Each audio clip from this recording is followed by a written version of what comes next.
Topik bahasan kita kali ini, stop bullying, terutama bullying fisik. Nah, apa itu bullying? Bullying adalah tindakan yang membuat orang lain merasa tidak nyaman atau sedih. Ini bisa terjadi melalui kata-kata atau perbuatan yang tidak menyenangkan berulang-ulang. Termasuk dalam subtopik yaitu bullying fisik. Yang termasuk jenis ini ialah memukuli. Kita masuk dalam subtopik yaitu bullying fisik. Yang termasuk jenis ini ialah memukuli, mencekik, menyikut, meninju, menendang, menggigit, emitting, mencakar, serta meludahi anak yang ditindas hingga ke posisi yang menyakitkan. Merusak serta menghancurkan barang-barang milik anak yang tertindas. Kendati bullying jenis ini adalah yang paling tampak dan mudah untuk diidentifikasi, namun kejadian bullying secara fisik tidak sebanyak bullying dalam bentuk lain. Anak yang secara teratur melakukan bullying dalam bentuk ini kerap merupakan anak yang paling bermasalah dan cenderung beralih pada tindakan-tindakan kriminal yang lebih lanjut.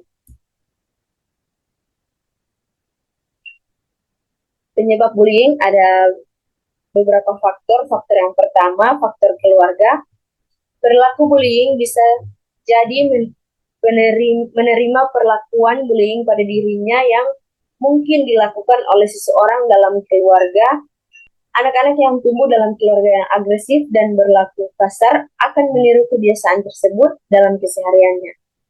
Kekerasan fisik dan verbal yang dilakukan orang tua kepada anak akan menjadi contoh perilaku. Hal ini akan diperparah dengan kurangnya kehangatan, kasih sayang, dan tiadanya dukungan dan pengarahan membuat anak memiliki kesempatan untuk menjadi seorang pelaku bullying. Sebuah studi membuktikan bahwa perilaku agresif meningkat pada anak yang menyaksikan kekerasan yang dilakukan sang ayah kepada ibunya.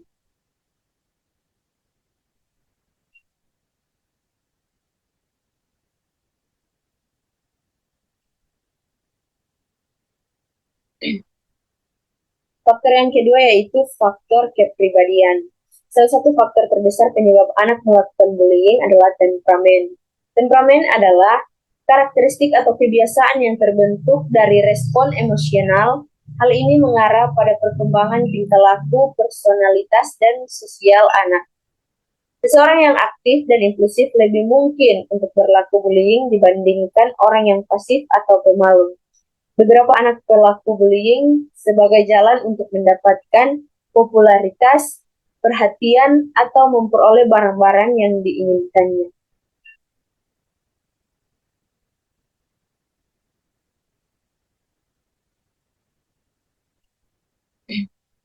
Ada beberapa tanda dan gejala bullying, yaitu yang pertama kesulitan dalam bergaul, yang kedua merasa takut datang ke sekolah sehingga sering bolos, yang ketiga ketinggalan pelajaran, yang keempat mengalami kesulitan berkonsentrasi dalam mengikuti pelajaran, yang kelima kesehatan fisik dan mental jangka pendek atau jangka panjang akan terpengaruh, yang keenam sering pergi ke UKS atau tempat penyendiri yang membuatnya nyaman, yang ketujuh sebelum atau sesudah bersekolah, menangis sebelum atau sesudah bersekolah, yang kedelapan tidak tertarik pada aktivitas sosial yang melibatkan murid lain, yang kesembilan sering mengeluh sakit sebelum pergi ke sekolah, yang kesepuluh harga diri yang rendah, 11 perubahan drastis pada sikap, cara berpakaian atau kebiasaannya, dan yang terakhir yaitu lecet luka.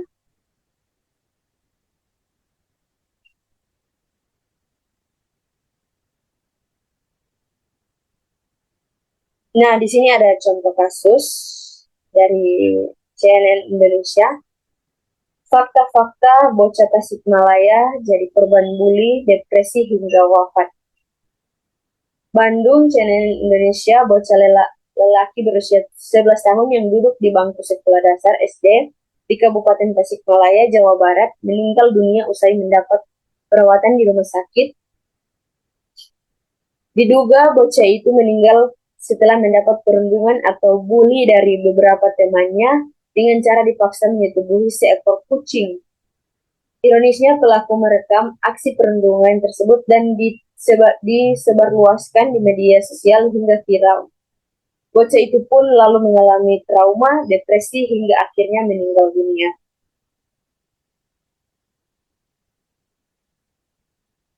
Itu Komisi Perlindungan Anak Indonesia Daerah Tasikmalaya atau Winanto menduga rangkaian perlakuan perundungan yang dilakukan pelaku yang tak lain adalah teman korban menimbulkan depresi hingga korban sempat mengalami sakit.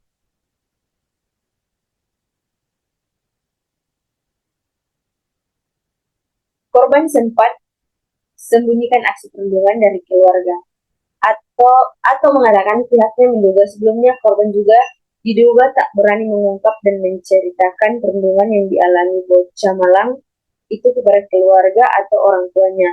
Meski begitu, atau menyatakan saat ini timnya tengah melakukan pendalaman gejala-gejala apa saja yang dialami oleh korban agar dapat mengetahui kronologi peristiwa itu secara rinci. Penjelasan RSUD yang rawat korban sebelum wafat. Dokter di Rumah Sakit Umum Daerah Tasikmalaya buka suara soal penyebab kematian bocah yang meninggal dunia usai depresi karena dirundung atau dibully dan dipaksa setubuhi kucing. Bocah SD itu didiagnosis mengalami peradangan otak, namun nyawa bocah tersebut tidak tertolong meski sudah mendapatkan penanganan medis. Didiagnosa kematian almarhum akibat suspek tipoid dan ensefalopati atau peradangan otak akibat komplikasi tifus. Jelaskan di pelayanan kesehatan RSUD SMC Kabupaten Tasikmalaya. Serta suspek episode depresi atau gangguan kejiwaan yang bisa diakibatkan karena komplikasi tifusnya. Faktor internalnya karena komplikasi demam. Pihak rumah sakit mengaku belum sempat meminta keterangan pasien karena kondisinya sudah hilang kesadaran saat sampai di rumah sakit. Untuk faktor eksternalnya, pihak rumah sakit belum menyimpulkan lantaran pasien tidak bisa berkomunikasi.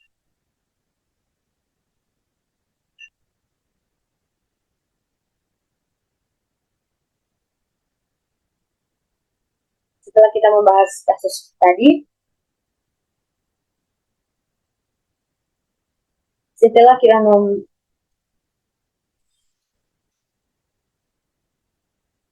kita membahas kasus tadi, perlu juga kita mengetahui dampak bullying. Yang pertama, gangguan kesehatan fisik. Beberapa dampak fisik yang biasanya ditimbulkan bullying adalah sakit kepala, sakit tenggorokan, flu, batuk, bibir pecah-pecah, dan sakit dada.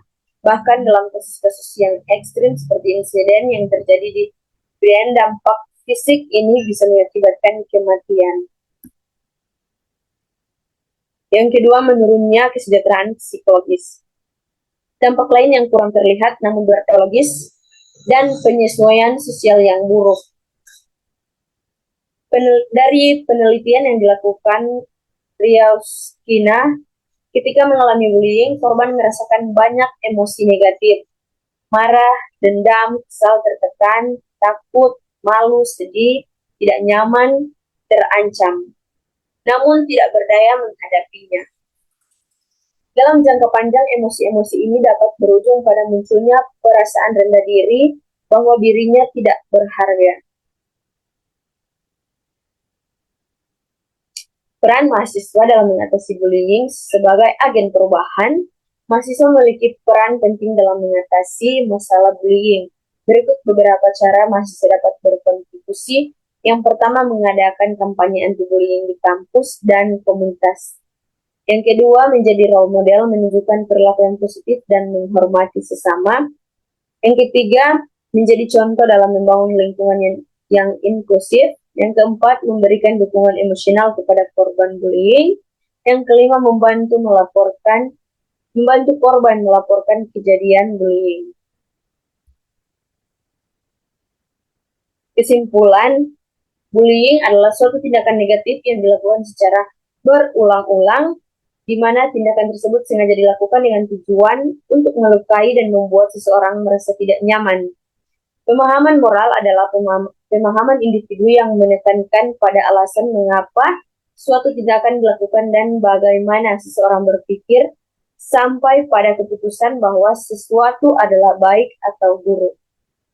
Pemahaman moral bukan tentang apa yang baik atau buruk, tetapi tentang bagaimana seseorang berpikir sampai pada keputusan bahwa sesuatu adalah baik atau buruk.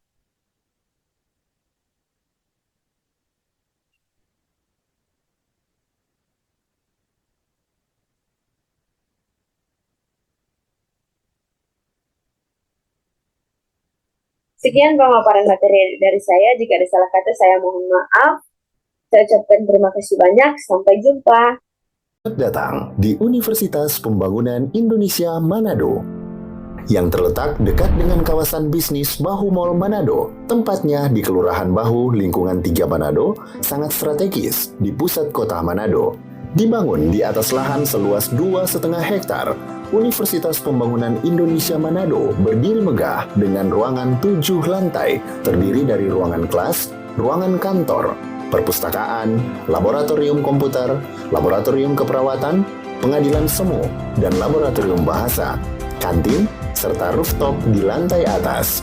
Universitas Pembangunan Indonesia Manado memiliki 6 fakultas dengan program studi, yaitu Fakultas Pertanian, Prodi Agribisnis, Fakultas Hukum, Prodi Hukum, Fakultas Teknik, Prodi Teknik Elektro dan Teknik Sipil, Fakultas Ilmu Sosial Ilmu Politik, Prodi Ilmu Politik, Fakultas Sastra, Prodi Sastra Inggris, Fakultas Keperawatan, Prodi Ilmu Keperawatan, dan Profesi Nurse. Didukung oleh sumber daya manusia yang berkompeten dan tersertifikasi, Universitas Pembangunan Indonesia Manado memiliki dosen dan tenaga kependidikan dengan latar belakang S2 dan S3 lulusan dalam dan luar negeri. Proses belajar mengajar dilaksanakan dengan teknologi informasi merujuk perkembangan dunia modern saat ini, dilakukan dengan sistem e-learning dan sistem ujian online atau ULAIN. Hasil tracer student Universitas Pembangunan Indonesia Manado dan fakultas menyebutkan lulusan UNPI sudah tersebar di dalam dan luar negeri.